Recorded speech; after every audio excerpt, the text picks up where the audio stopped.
ॐ यथाग्निर्दाहिका शक्ति रामकृष्णे स्थिता हि या सर्वविद्यास्वरूपां तां शारदां प्रणमाम्यहम्।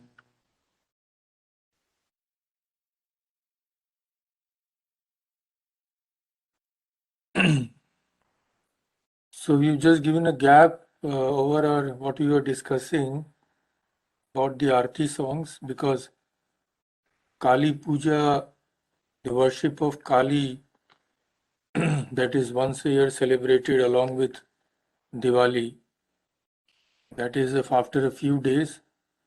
So I thought that we can discuss the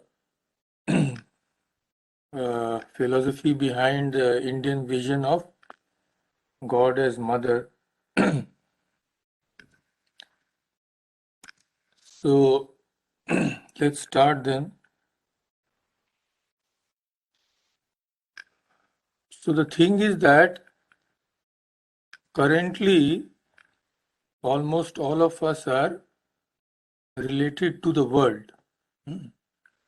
And because we are so related, we are actually immersed, rather, much more than related, because this is the condition we are in, such a pitiable condition. Laughing one moment and weeping the next. Because the world which we are immersed in is constantly changing.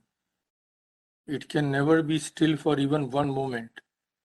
And because we are so completely involved in the world, we keep on changing along with the world. We can't help it. So being attached to something makes us slaves to that thing. So being attached to the world makes us slaves to the world. We have to change as the world changes, still we are so attached. And changes means that we can never be only in a good state of mind forever. We constantly vacillate and hope for a better tomorrow. But till we are so attached, there cannot be a better tomorrow, unfortunately. Because the world will remain as it is. It has remained as it is, means this changing nature of the world. This will remain, it will never vary.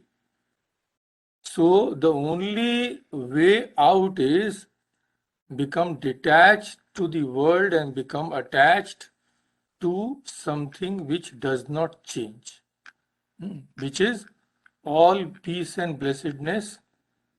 There is absolutely no change in that. It will always remain the same, something we can depend upon, something which will give us security, peace forever. And that something, as we know, is God. So our job as spiritual seekers is to relate ourselves to God. Sri Ramakrishna says that the only aim of human life is to develop love for God, attachment for God. So naturally, if we want to love something or somebody, there should be a relation to that person or thing. Without such a relation, that love cannot develop. It has no basis. Suppose we go to a market, we see something, suppose any item, suppose a table lamp or something.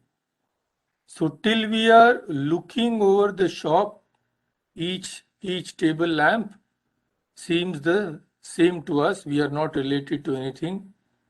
We look at it with calm unattachment. But suppose we purchase a table lamp, then what happens? As soon as we do that, we become related to that. We become the owners, and the lamp becomes the thing which is owned by us. As soon as this relation develops, we become attached. Similarly, that is the case with persons also. only if we are related to somebody in any way can we become attached to that thing. We can develop love to that person, for that person.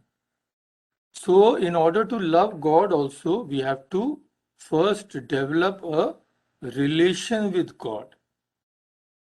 And as Swami Vivekananda said, that till we are humans, we can only think of God as having a human form.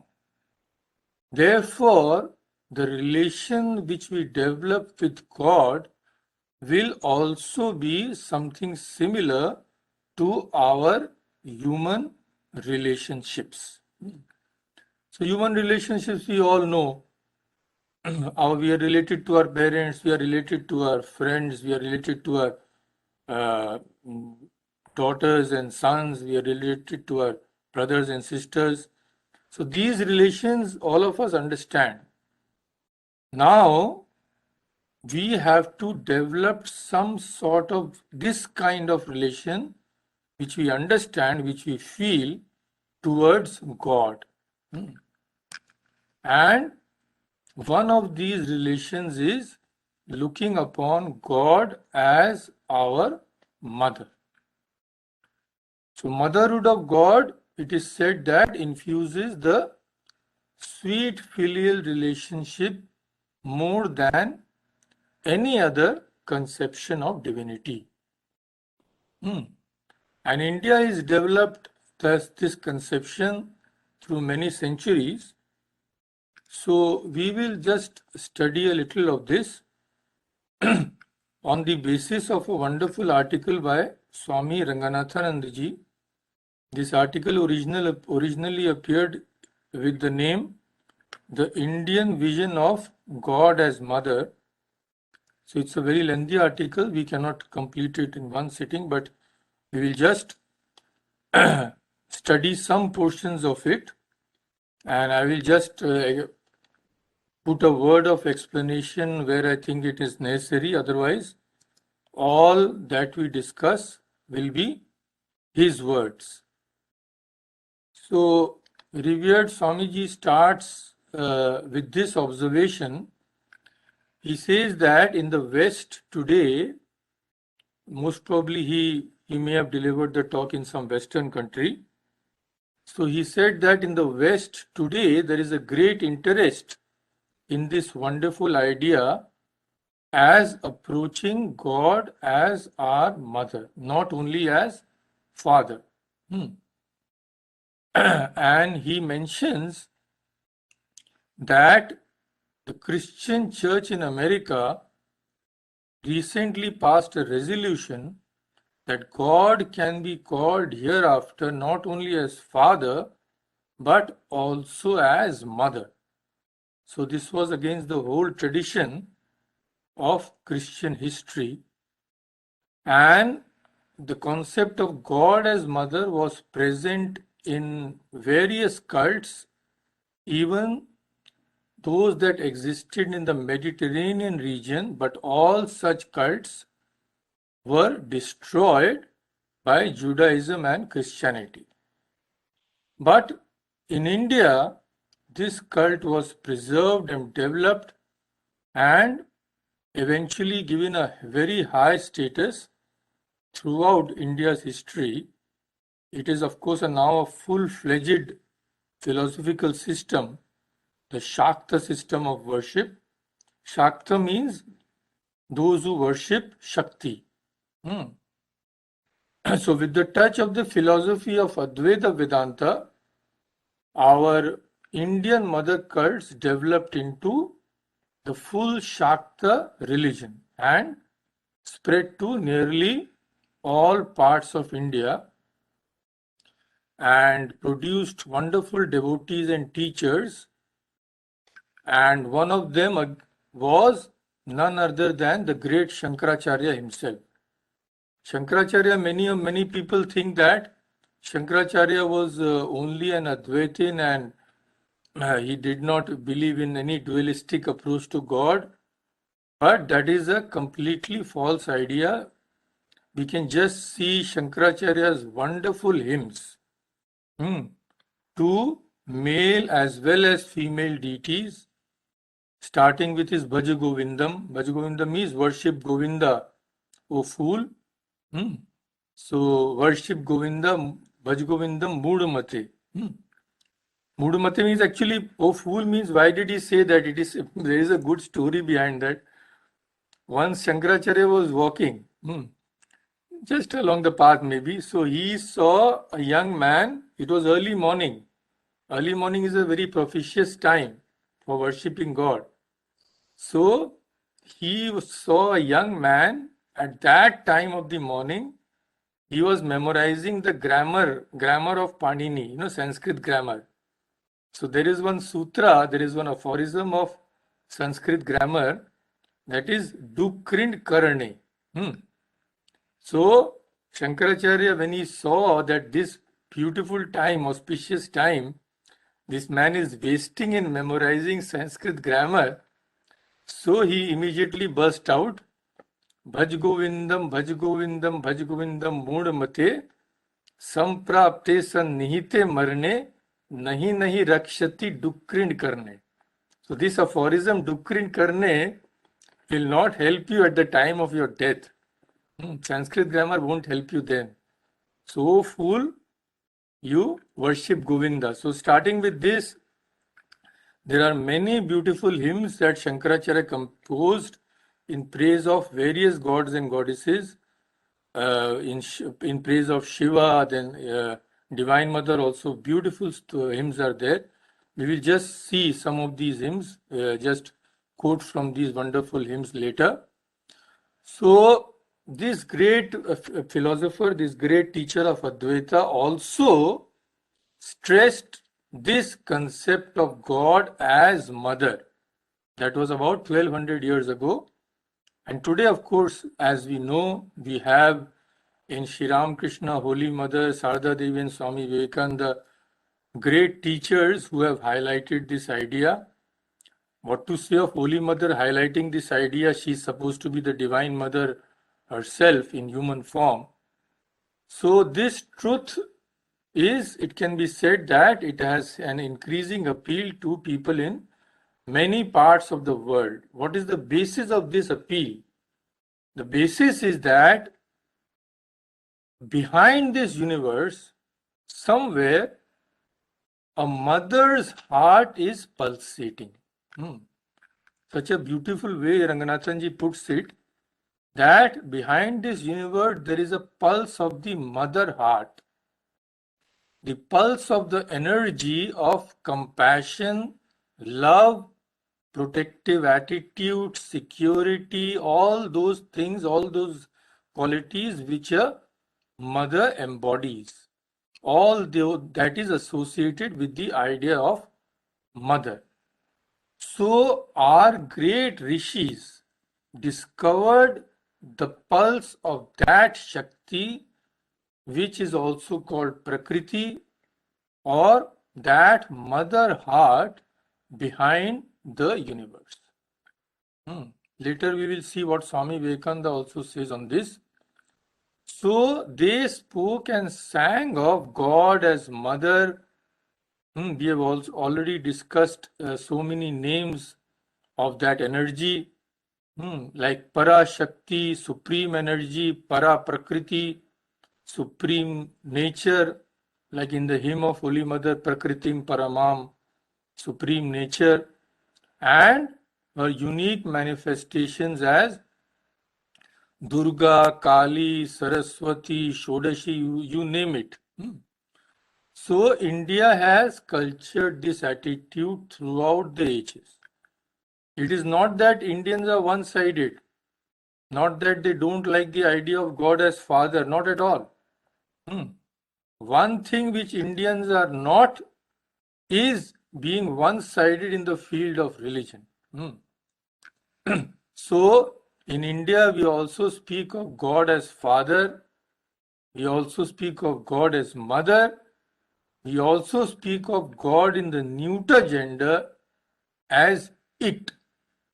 It means when we say that, when we speak of Brahman, which is beyond all kind of relationships, beyond all kinds of attributes, we refer to it as it. Om Tat Sat. Om is the only reality. So there Brahman is beyond he or she. It transcends the limitations of masculinity or femininity. In fact, every limitation we can think of. So it might be that the presentation of this subject of the divine motherhood in the ancient and later Indian culture will also appeal to modern minds in the coming decades. So about Swami Vivekananda, what does he say about this pulsation of the mother heart? Very pertinent quotation. Sister Nivedita quotes Swami Vivekananda's words about the reality of the Divine Mother. It is in the book The Master as I Saw Him.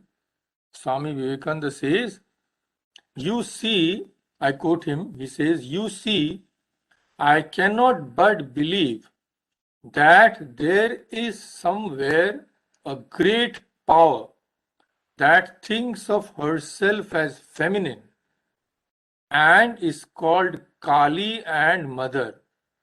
And I believe in Brahman too." So this, we can only hear these words. We don't have the power to understand them because it all depends on one's realization. So this is a very, very pertinent statement by Swami Vivekananda, that behind this universe there is some great power which thinks of herself as feminine. But this does not negate the presence of Brahman, because this something which is feminine is nothing but the power of Brahman. And since a thing and its power are not separate, it is actually one and the same with Brahman. So admitting Shakti does not mean negating Brahman, because Brahman and Shakti are not separate. We will discuss this thing also in the words of Sri Ramakrishna himself. So the nature of the Divine Mother as Durga, Kali, Shakti, Saraswati, Jagadhatri, etc.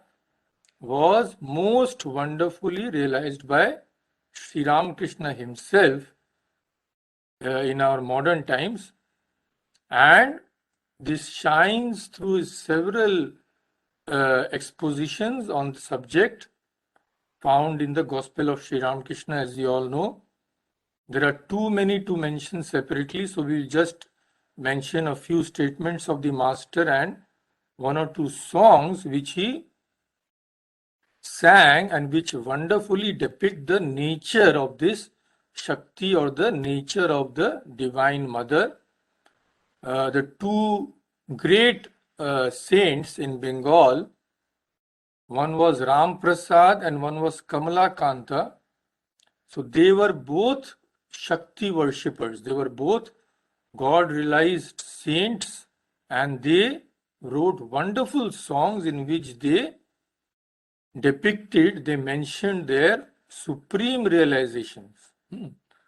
And their songs were so much so much suited to Sri Ramakrishna's own attitude that he often sang those very songs. So one of the songs which he often sang was written by the poet Saint Ram Prasad. That is, who is there who can understand what Mother Kali is? So Bengali, most of you know the song. Ke jane re Kali kemon, ke jane re Kali kemon, ষড়দর্শনে না পায়ে দর্শন, কে জানে রে কালী কেমন. So Shododarshan means 6 systems of Indian philosophy. We have already discussed some of them. So who can understand what Mother Kali is? Even the 6 systems of philosophy are powerless to reveal her. Then the song says that it is she, the scriptures say, that is the inner self of the yogi. She, of her own sweet will, inhabits every living thing in the universe.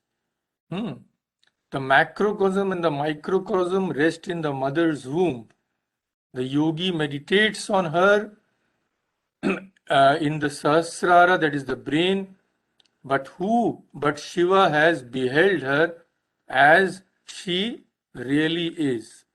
So this is just some parts of the song. It is a very big song. We cannot have the full song now. So here we have a glimpse of this concept of the Divine Mother. And as most of you know, the most authoritative book on this subject, which we have already discussed in a little, just a brief outline in 2 of our meetings before. The most authoritative book is the Durga Saptashati or the Chandi or the Devi Mahatmyam. These 3 names, they all denote the same book, mind you. The Chandi, the Durga Saptashati or the Devi Mahatmyam. These 3 names, this book goes by those 3 names. So this is the most authoritative book on this subject, worship of God as Mother. And it is said that this book is based on this is a sukta. Sukta means a hymn of the Rig Veda. That hymn is called Vagambrini Sukta of the Rig Veda. That is also called the Devi Sukta. So it is said that this hymn has directly influenced the Chandi or the Devi Mahatmyam.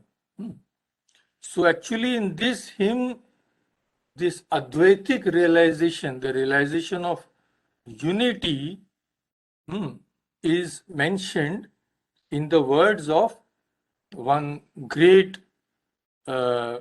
saint, female saint. She just mentions her realization. So this is a beautiful hymn. Actually, I want to discuss only this hymn with you in future sometime. So I will not discuss this hymn in detail now. So sufficient to know that this hymn is supposed to be the basis of the Chandi or the Devi Mahatmyam. Mahatmyam means glory. Glory of the Divine Mother. So what is this glory of the Divine Mother? The glory is that she is conceived as the universal Shakti or energy. Mind you, she is conceived as the universal Shakti or energy, and the whole universe is the expression of that Shakti. This we have to understand. So suppose a huge factory covering acres and acres, suppose there's a huge generator there. And that generator is producing power which is going through the wires and covering the whole city maybe. So the source of all the power in that city is that one generator. Just a crude example to understand. Similarly, all the forms of energy, we are expressing energy every moment. Thinking, seeing, talking, everything is an expression of energy. So all this energy is just a manifestation of that energy, that Shakti. So that Shakti is also called the Divine Mother. It is said that she brings forth this world from within herself. Then she protects it and then finally reabsorbs it into herself at the time of the final dissolution. As already mentioned before, that in India there is nothing called destruction as we popularly understand. Something destroyed, in English it means something is being wiped out from the face of the earth, simply vanishes. But that cannot happen. In Indian thought we say that something cannot lose its existence like that. It can only become manifest or unmanifest. So at the time of dissolution, what happens? The whole universe again goes back to the unmanifested state. That is, we say that the Devi reabsorbs it within herself. That is the thing. So that is how the Devi Mahatmyam deals with the concept of God as mother. And of course, this spiritual truth is inculcated through many myths and many stories and many legends. So the philosophy behind all this is what? It is that Chit Shakti, Chit means consciousness, Shakti means energy or power. So that Chit Shakti, the energy of consciousness, is the ultimate reality behind this whole universe. Upon this concept stands the whole of the Shakta religion.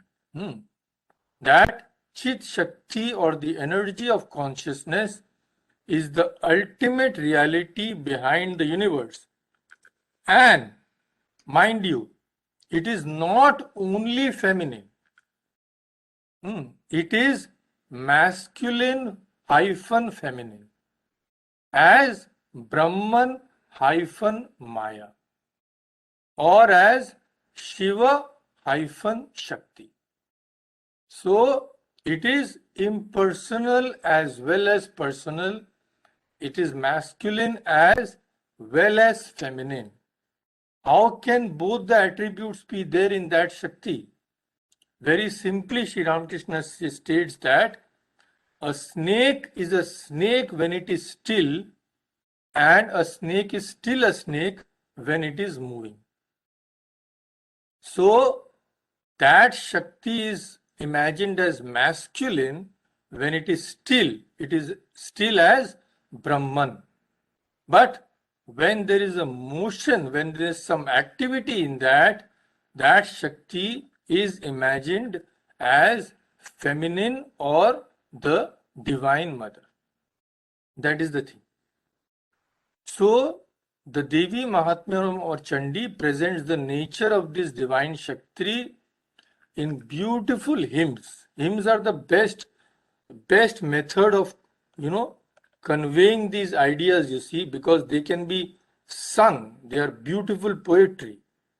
They can be easily memorized, they can be easily sung, and through that the whole concept of this worship of God as mother is so beautifully put. So I will quote at length about 5 or 6 paragraphs from the Chandi. This is a beautiful hymn, just part of a beautiful hymn in which Brahma the firstborn, as we have said before, please don't confuse Brahma with Brahman. Brahma is the one of the trio, Brahma, Vishnu, Mahesh. So Brahma is the firstborn, and from Brahma creates the universe, so to say. So that Brahma worships the Divine Mother.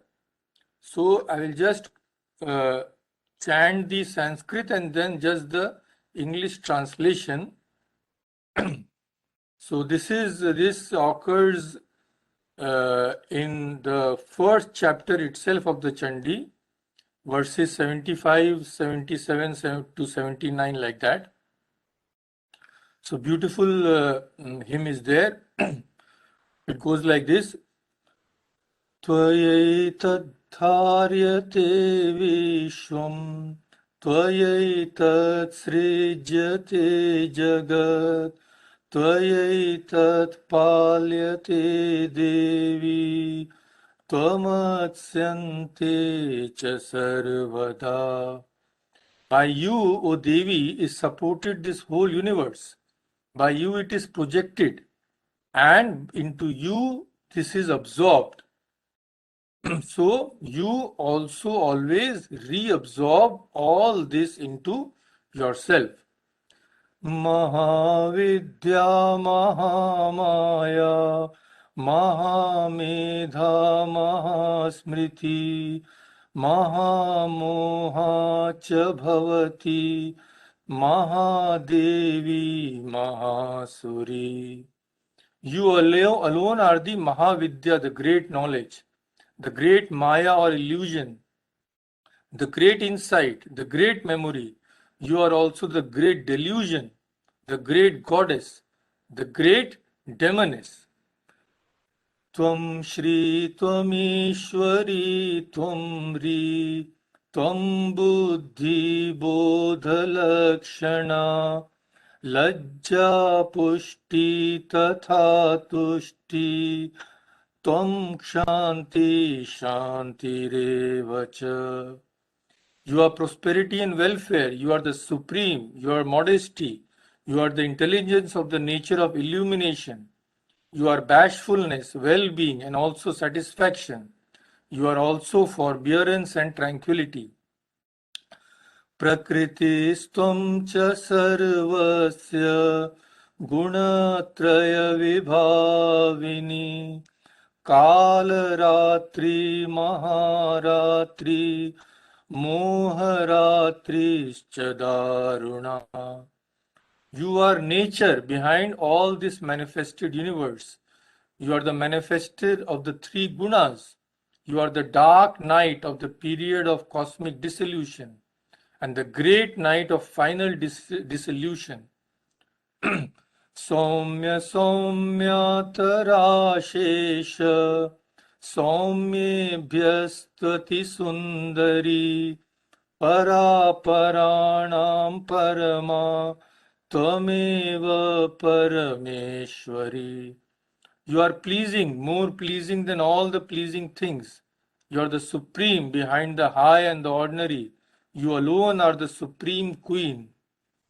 यच्च किञ्चित् क्वचित् वस्तु सदसद्वाखिलात्मिके तस्य सर्वस्य या शक्ति सा त्वं किं स्तूयसे मया. Whatever or wherever a thing exists, effect or cause, O self of the entire cosmos, and whatever power they all possess, you are all that. So, how can you be extolled by me in words?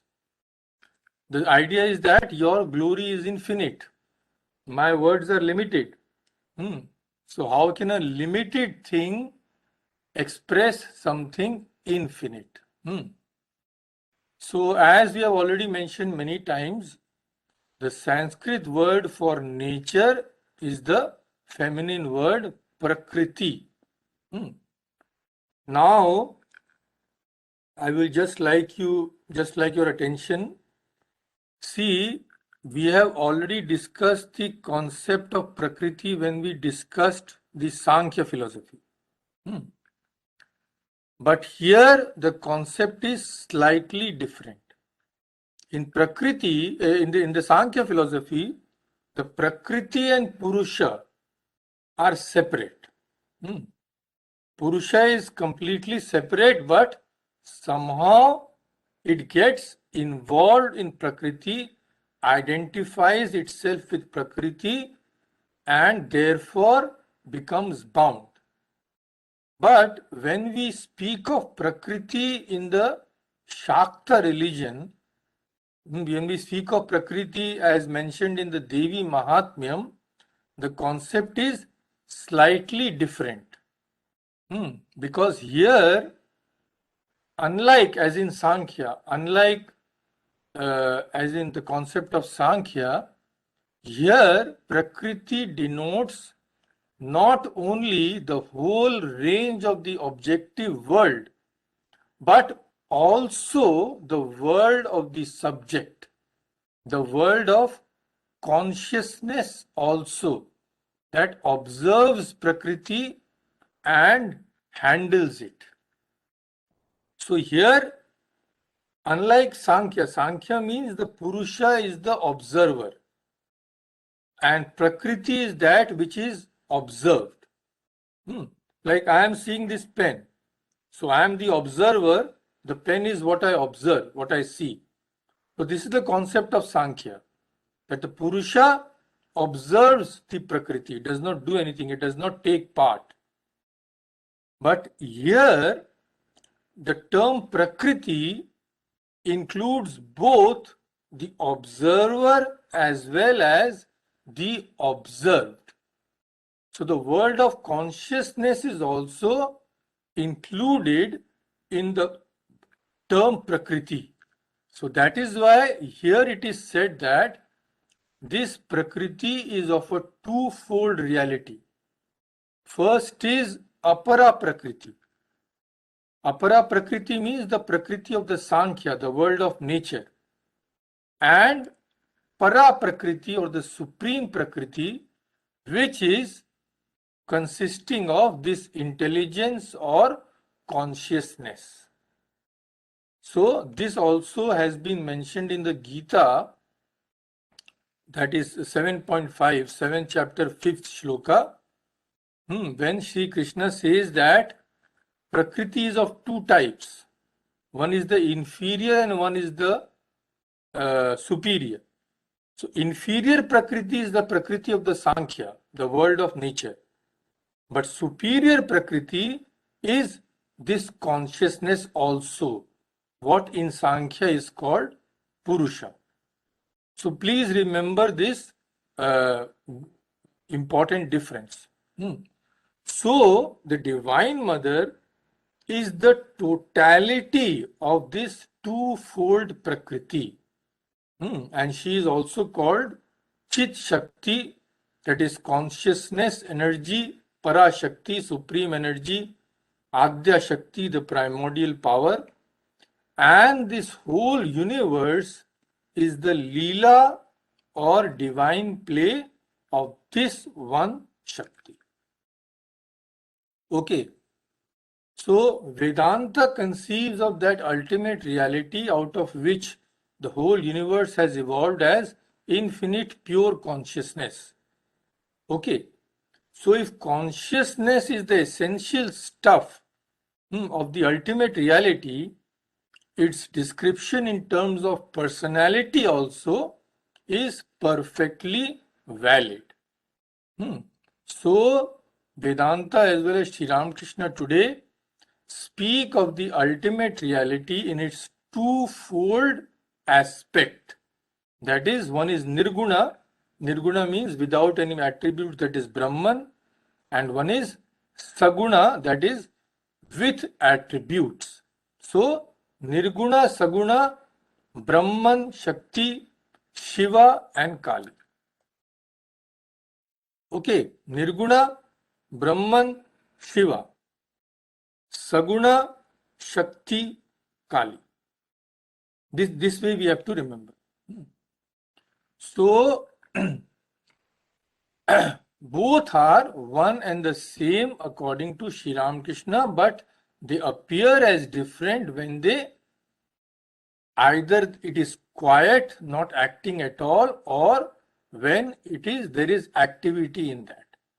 So in the Gospel of Sri Ramakrishna, one devotee by the name of Govinda asks the master, revered sir, why does the Divine Mother have a black complexion? So Sri Ramakrishna says, I quote, you see her as black because you are far away from her. Go near and you will find her devoid of all color. The water of a lake appears black from a distance. Go near and take the water in your hand, and you will see that the water has no color at all. So the nearer you come to God, the more you realize that He has neither name nor form. If you move away from the Divine Mother, you will find her blue. And is Shama male or female? Shama means the Divine Mother. So Sri Ramakrishna says that that which is Shama or the Divine Mother is also Brahman. That which has form again is without form. That which has attributes again has no attributes. So Brahman is Shakti, Shakti is Brahman. They are not two. These are only two aspects, male and female, of the same reality, existence, knowledge, bliss, absolute. Here Sri Ramakrishna has said everything. So when we worship Brahman, what do? We worship the one reality behind the universe. Nothing is excluded from that. So when the Shaktas worship the Divine Mother, they also worship the same Brahman. Nothing exists apart from Brahman, so goes without saying, nothing exists apart from Divine Mother, apart from that Para Prakriti.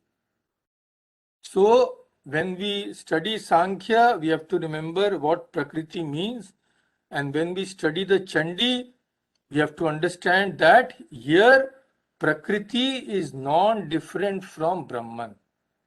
So as Brahman is the one reality behind this universe, when it is still, the same Brahman becomes the one reality behind the universe when it is in motion, when the universe is projected. That is the thing. So another song which Sri Ramakrishna used to sing as, which he says, which we have mentioned, is Shama black. So is Kali, my mother, really black? So that is also a beautiful song you must have heard. Shama ma ki amar kalo re, Shama ma ki amar kalo. So is Kali, my mother, really black? The naked one of the blackest hue lights the lotus of the heart. So it's a big song. So Sri Ramakrishna compares the immobile Brahman to a snake coiled up, and Shakti to the same snake when it is in motion. Now what is this motion? This motion constitutes the evolution of the universe from within itself. This is the motion. The evolution of the whole universe.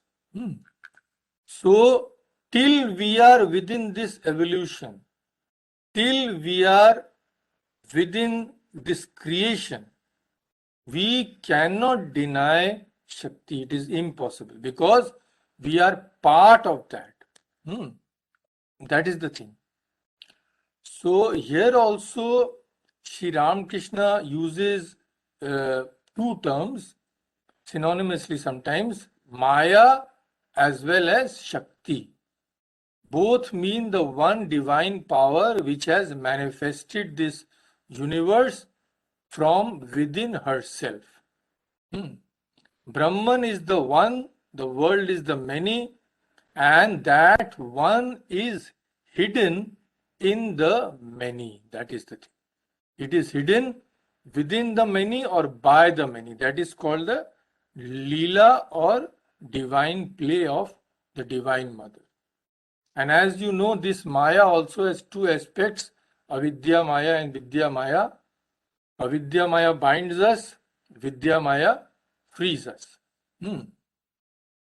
So now accordingly the religion centered in the Divine Mother means that she is the only reality behind the universe, like Brahman. So since she is the only reality, she is not only good, but she is also the source of evil also. She is not only the source of life, but source of both life and death.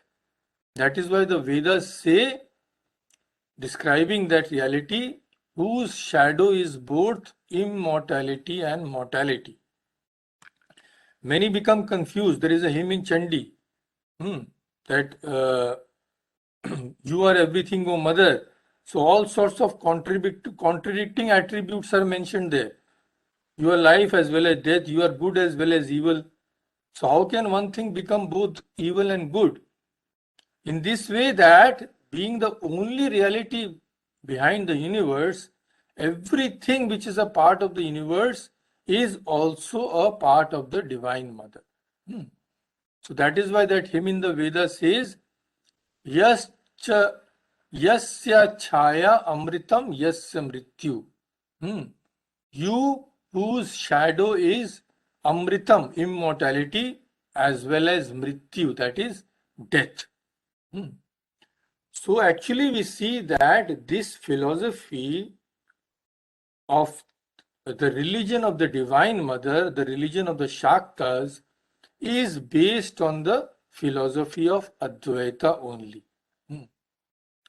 Devi, the term Devi actually literally means the luminous one, but as used in the Devi Mahatmyam, it means the goddess, the one divine mother of all, the Parashakti, which is the dynamic feminine counterpart of the immobile masculine Shiva, Paramashiva.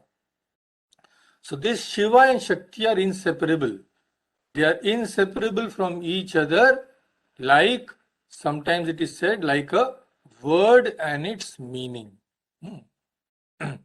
So in the Vedanta and the Tantra system, Brahman and Shakti or Shiva and Shakti are used alternatively.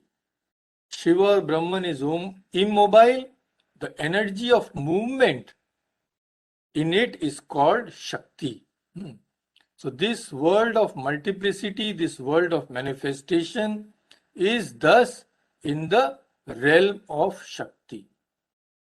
When one transcends this whole duality, whole universe in the highest realization, then only one can realize Brahman, the impersonal aspect of that ultimate reality. But very, very few can reach that. So, till we are in this world, we are experiencing this creation, we are experiencing our I, we are all under the jurisdiction of Shakti, which is the personal aspect of the ultimate reality. And as the Chinmay Shakti, the energy of infinite consciousness, the Divine Mother regulates the whole of this universe, and she remains the supreme reality for you, for me, for everybody else, for all of us, till we become one with the transcendental impersonal Brahman. So that is a far cry. We need not worry about that now. So Shankaracharya has beautifully sung so many wonderful hymns are there on the greatness of the Divine Mother. There is not much time left, so I will just share a few verses. One of his famous hymns is Shivananda Lahari, Waves of the Bliss of Shiva. So in its very opening verse, he sings the glory of Shakti or the Divine Mother. He says, Shiva Shaktya Yukto Yadi Bhavati Kinchit Prabhavitam Na Ched Evam Devo Na Khulu Kushala Spanditumapi. If Shiva is united with Shakti, he becomes capable of projecting this universe. If not, he is incapable of even moving his own limbs. Just a humorous way of telling. that without Shakti, poor Shiva also cannot do anything. So then in another hymn, he says that there is a Deva Prad Kshamapana Stotram, where the meaning is the hymn asking for forgiveness from the Devi for all our mistakes and sin. So each verse, each last line of each verse, he says, Kuputro jayeta kvachidapi kumata na bhavati. Kuputra means a bad son. There may be a bad son, but never kumata. Kumata means a bad mother. So the meaning is that, mother, I may do many bad things, but since you are my mother, you can never take these to heart. You have to forgive me. So beautiful way of expression. That is the thing. So another beautiful hymn is there where Shankaracharya addresses Divine Mother by the name of Bhavani. So here he says, he puts the Divine Mother even, he says that she is much more superior to Shiva also. So he says that Chita Bhasma Lepo Garalama Shanam Dikpatadharo Jatadhari Kanthe Bhujagapati Hari Pashupati Kapali Bhutesho Bhajati Jagadishaika Padavam Bhavani Tatpani Grahana Paripati Phalamidam. So the meaning is, one who is smearing his body with ashes taken from the cremation ground. He is describing Shiva, whose food was poison, whose clothes were the 4 quarters of space, whose hair was matted, who wore a snake as a garland on his neck, and was the lord of animals, who uses a skull as an eating bowl, and was the lord of the ghouls. That Shiva now holds the undisputed status of the lord of the whole universe. Why?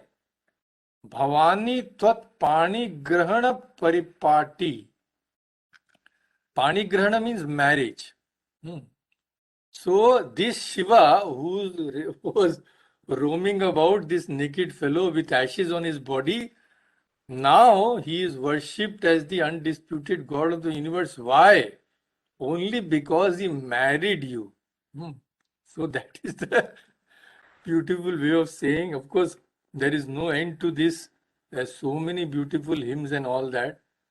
So I will desist now because we are running short of time.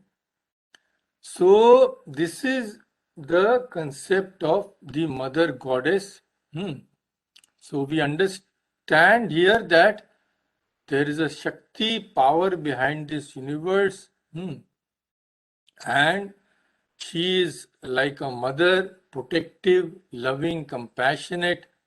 So if God is love, as many scriptures say, this is the most wonderful expression, if that love. So as Maharaj says, I'll just quote him verbatim. If the mother heart is a truth of life within an individual, and if its expression in life makes for fearlessness, Vedanta says it is also a truth within the cosmos as a whole. That is the vision of God as mother. And Vedanta therefore calls her Jagad Amba, that is Jagadamba. Jagat means the world and Amba is the mother. So Jagadamba means the mother of the whole world. So there's a wonderful song also I remember about the Holy Mother. সে যে তোমার আমার মা শুধু নয়, জগতের মা সবাকার, মাকে দেখবো বলে ভাবো না কেউ করুণার.